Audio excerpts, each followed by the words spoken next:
ব্যক্তিস্বার্থ ভুলে বিএনপির ভারপ্রাপ্ত চেয়ারম্যান তারেক রহমানের নেতৃত্বে দেশকে এগিয়ে নিতে নেতাকর্মীদের প্রতি আহ্বান জানিয়েছেন দলের স্থায়ী কমিটির সদস্য নজরুল ইসলাম খান। মঙ্গলবার সকালে বিএনপির দেশ গড়া পরিকল্পনা শীর্ষক আলোচনা সভার উদ্বোধনী অনুষ্ঠানে এই আহ্বান জানান তিনি। জানান, অন্য দলের সমালোচনা নয়, বরং নিজেদের কর্মসূচি নিয়ে জনগণের দ্বারে যেতে হবে। তিনি আরও দাবি করেন, বিএনপি ছাড়া অন্য কোনো দলের রাষ্ট্র পরিচালনার অভিজ্ঞতা নেই। আবারও রাষ্ট্র পরিচালনার সুযোগ পেলে দেশ গঠনে দায়িত্বশীল ভূমিকা রাখবে বিএনপি। নারী শিক্ষা ও ক্ষমতায়নের প্রসঙ্গ তুলে তিনি বলেন, নারী শিক্ষা উন্নয়নে বেগম রোকেয়ার পর যে নামটি শ্রদ্ধার সঙ্গে উচ্চারণ হয় তিনি বেগম খালেদা জিয়া।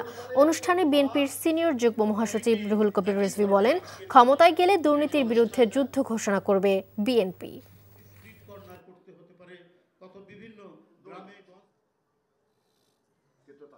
বিএনপির যে অঙ্গীকার সেটা ফাঁপা অঙ্গীকার নয়।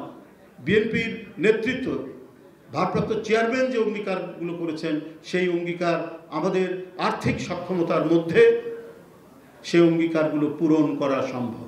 অন্য দলের সমালোচনার কোনো প্রয়োজন নাই।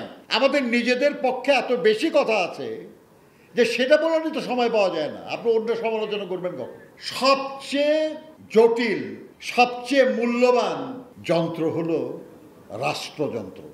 রাষ্ট্রযন্ত্রের মতো এত জটিল, এত মূল্যবান, এত গুরুত্বপূর্ণ, যেটা ভেঙে গেলে রাষ্ট্র শেষ হয়ে যায়, জনগণ নিঃশেষ হয়ে যাবে, সেরকম যন্ত্র আপনি অনভিজ্ঞ কিংবা অ্যাপ্রেন্টিস কিংবা এরকম কাউকে দিবেন চালাইতে? না দেওয়া উচিত।